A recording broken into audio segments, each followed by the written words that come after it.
Donc aujourd'hui, le thème du coaching, c'est de créer et de recréer et de créer encore pour perdurer dans le temps. Là, tu me diras où est-ce que tu te trouves dans ta business.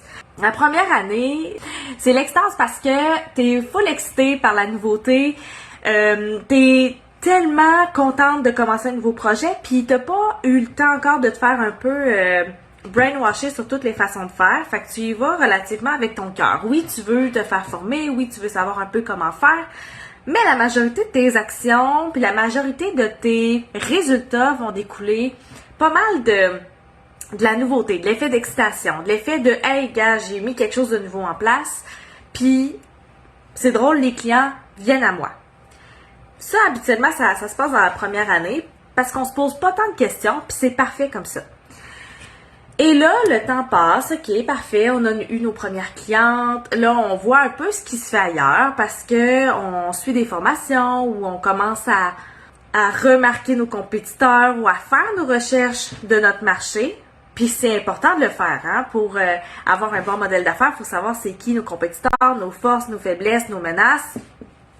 Et quand tu commences à mettre ton attention là-dessus, là tu te dis, oh là, il y a peut-être des améliorations à faire dans mon service, dans mon produit, dans mon programme.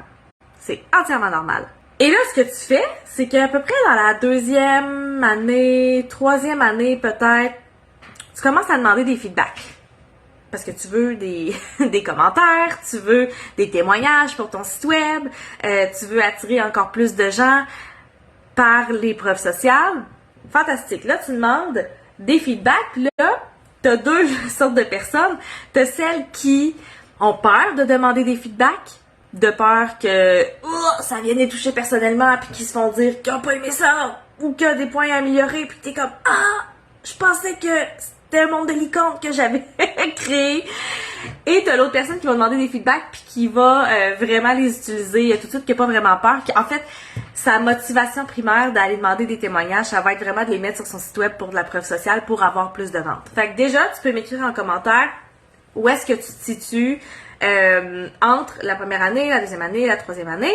Et là vient une phase justement, là, après avoir demandé des feedbacks puis des témoignages, que c'est drôle, les ventes sont un peu moins là. Pourquoi? Pour plein de raisons. Il y a des gens qui vont te vendre 1001 programmes en te disant que c'est ton énergétique, en disant que t'es dans le manque, en disant que t'es dans l'urgence, en disant que t'as pas les bonnes stratégies, en disant que t'es pas capable de vendre, que t'es pas capable de persuader. C'est pas tant ça. Parce que si tu te souviens de ta première année, là, ta première année, t'as vendu. Pourquoi est-ce que tu irais dépenser des milliers de dollars? Et j'en vois, là. Je l'ai fait aussi, OK? Tout ça, je te raconte ça, puis je suis passée par là, c'est pour ça que je suis capable de te le décrire de même, OK? Des milliers pour savoir comment vendre.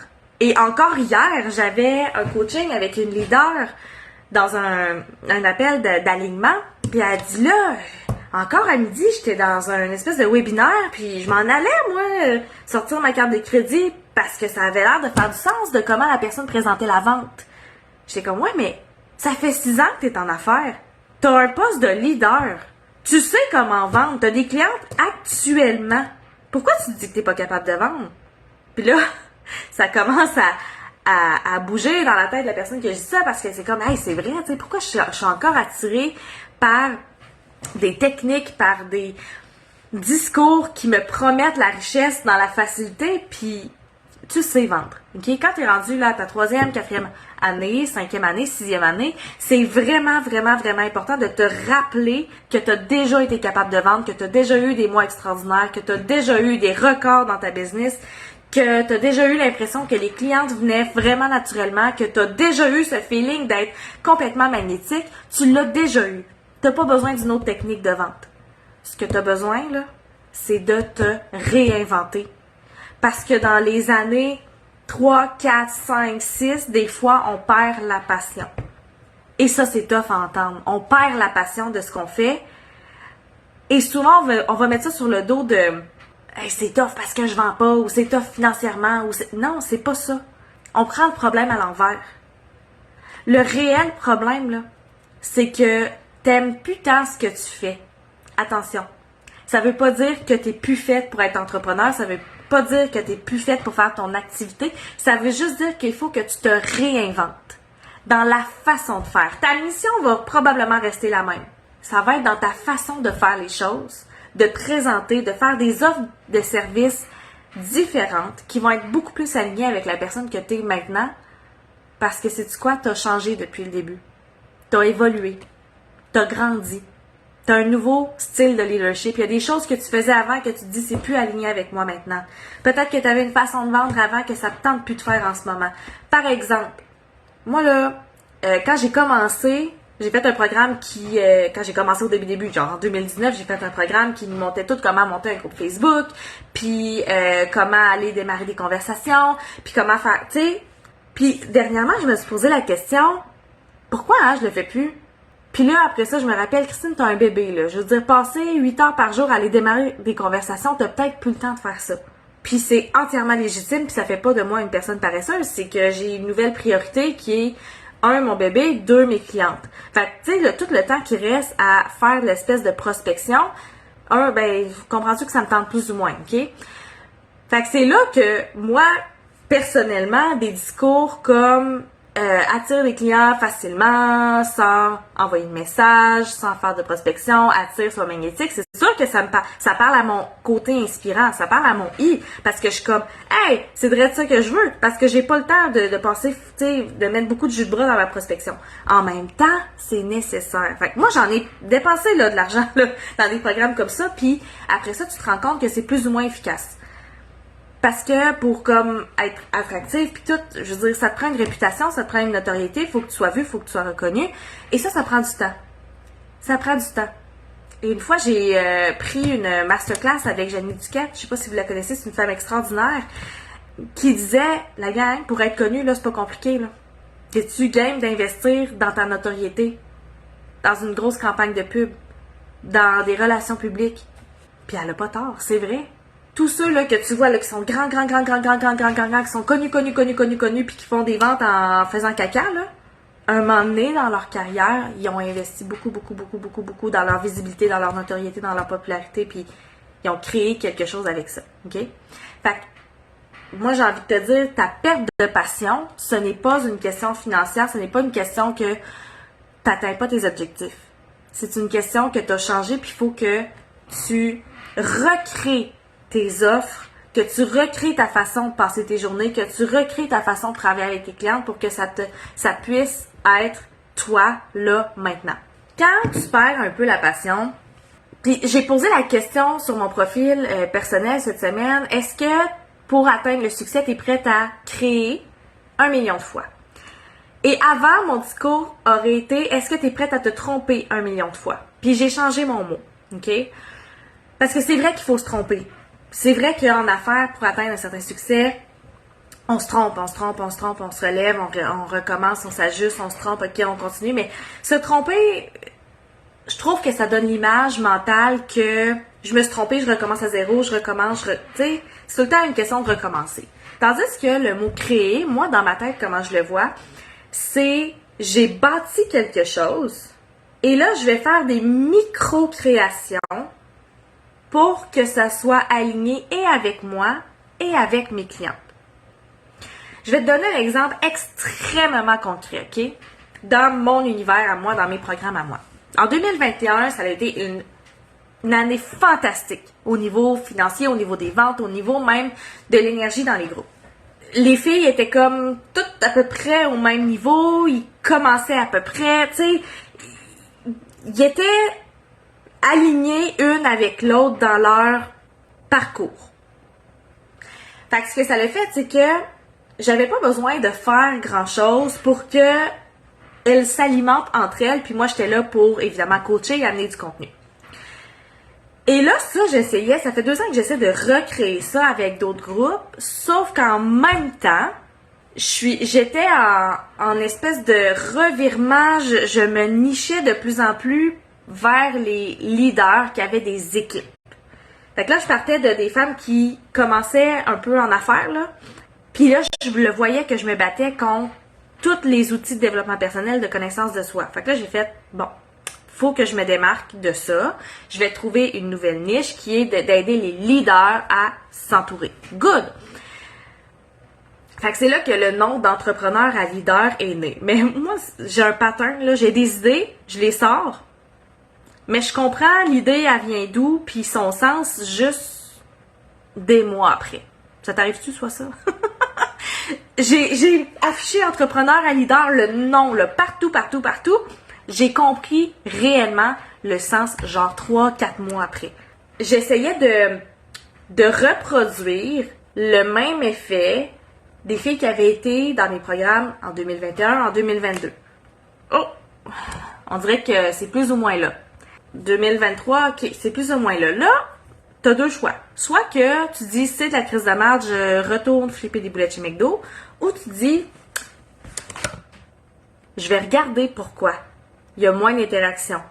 Je vais étudier ma clientèle actuelle, ma nouvelle cible, et je vais m'étudier moi là-dedans. Parce que si tu connais mon style de personnalité, je suis inspirante et stable, c'est-à-dire que j'ai une grande priorité pour les gens. Moi, j'aime les gens. J'aime parler aux gens. J'aime les aider. J'aime parler. J'aime être en connexion, être en relation. Fait que là, quand j'arrive avec des programmes où est-ce que il y a des bruits de cricket, est-ce que tu penses que Coach Cricri se sent bien et heureuse? Puis ça a zéro rapport avec les filles qui sont là, ça a zéro rapport avec moi, c'est juste que fallait que je recrée quelque chose qui, permet d'aider ma nouvelle clientèle cible, et c'est normal, hein, pas de se tromper, je veux pas dire tromper, c'est normal de s'ajuster en fonction des nouvelles personnes avec qui tu travailles. Moi, là, quand j'ai fait ma recherche, les nouvelles personnes avec qui je travaille, ils n'ont pas tant l'envie, l'espace mental, l'énergie de se dévoiler dans un groupe de femmes avec qui elles connaissent plus ou moins, ou en fait là, ma clientèle cible, pour te mettre ça vraiment clair, est dans le jus raide. Elle est dans le jus raide. Puis elle était cheurée. Elle est dans le jus parce qu'elle a vraiment beaucoup de choses à faire, puis elle était cheurée de pas être alignée avec sa business. Quand je propose, mettons, des zooms, là, je suis vraiment contente parce que les filles sont là au zoom, puis sont là pour apprendre, puis genre ça, c'est extraordinaire. Mais mettons, dans le groupe, dans la communauté, ils sont pas tant là, puis là, j'ai compris que c'est pas tant de ça qu'elles avaient besoin. Mais je sais que ce qu'elles ont besoin, en faisant mes recherches, c'est beaucoup plus comme de contact avec moi, de one-on-one, ok?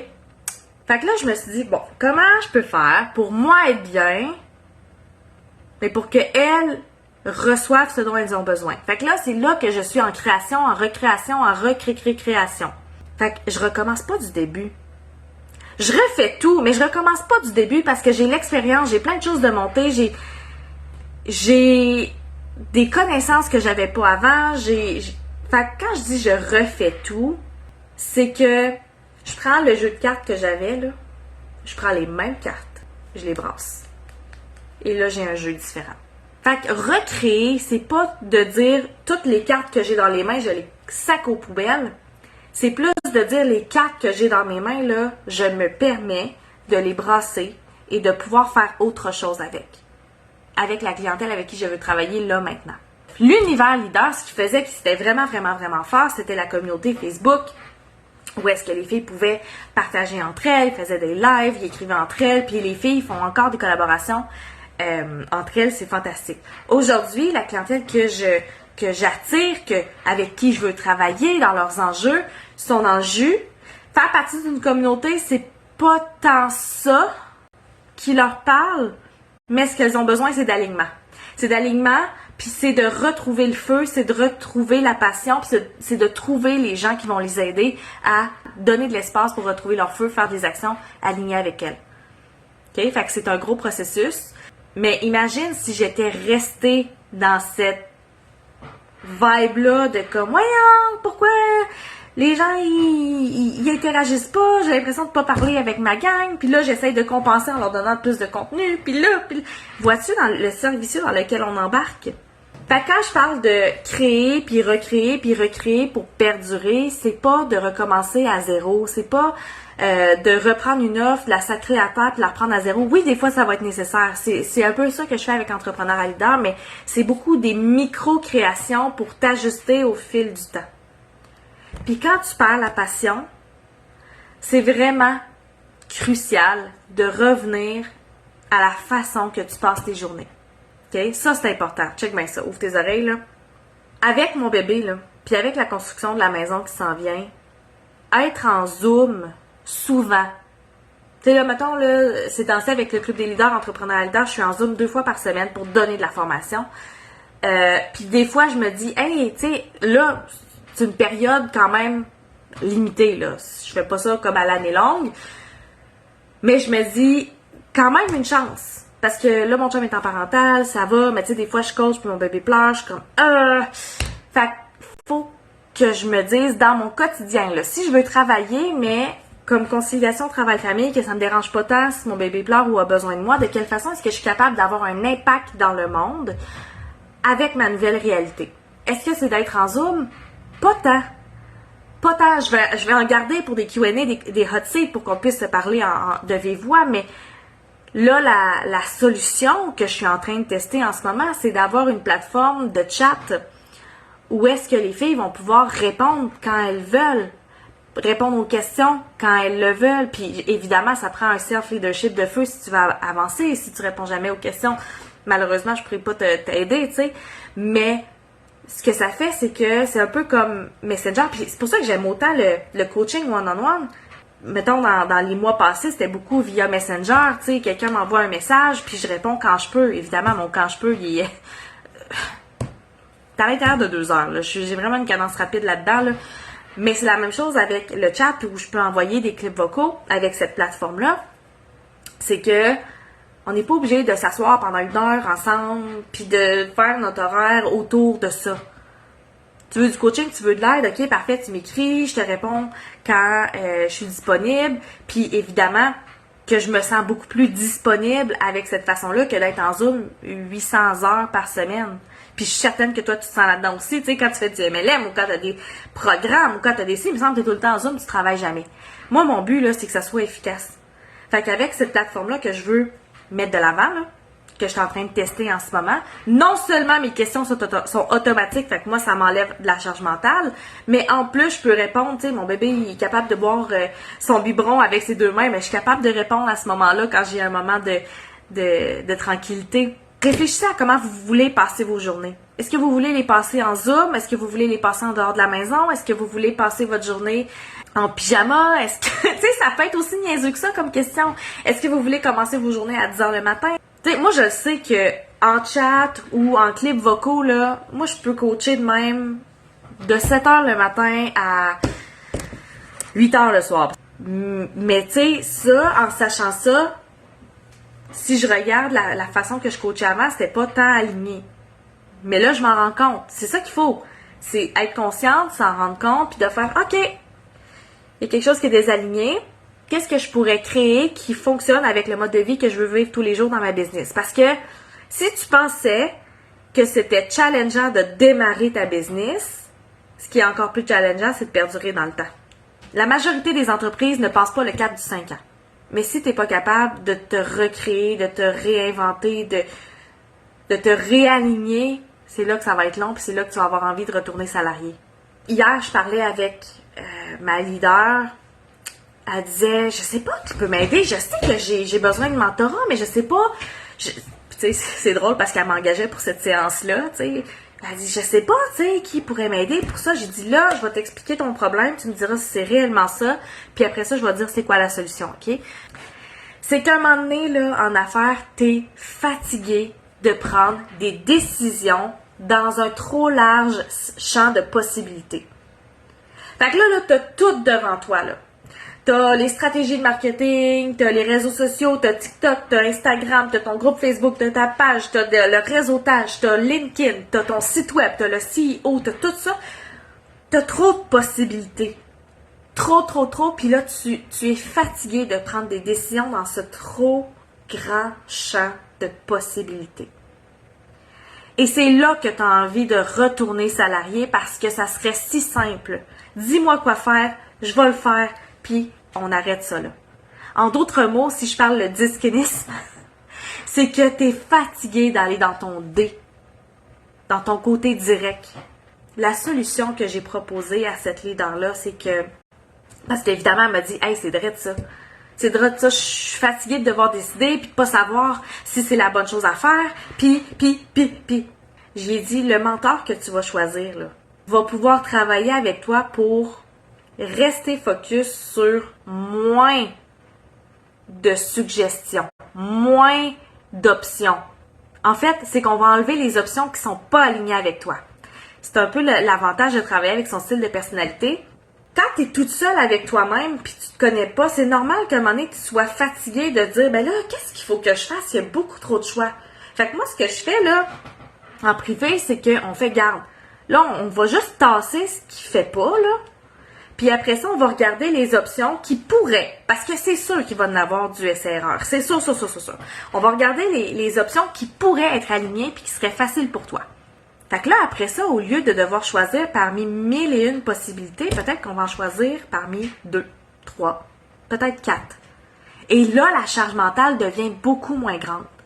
Fait que ça peut être une des stratégies que tu peux mettre en place pour continuer à créer, continuer de réfléchir, continuer à être sur le bon chemin sans nécessairement passer 1 heure par jour à checker les offres d'emploi parce que tu es fatigué de devoir prendre des décisions.